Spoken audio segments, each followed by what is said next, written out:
kusikia. Ngozi yake sasa imewambwa.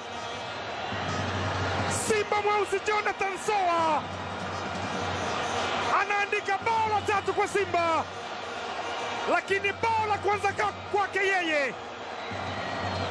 Anafungua kaunti ya mabao katika mechi rasmi za wekundu wa Msimbazi. Alichekecha the Qatarist Ali Mpanzu, ikamkuta Jonathan Soa kwenye nafasi, akaikamilisha mission yake. Mission accomplished kwa Jonathan Soa. Bao la kwanza kwa upande wake yeye, lakini chuma cha 3 kwa Simba. Simba mweusi anaweka wino mwekundu kwenye maumivu kwenye kidonda cha Fountain Gate. Tulieni, ndio namna ambavyo ishara yake inaonekana. Mabao 13 msimu uliomalizika.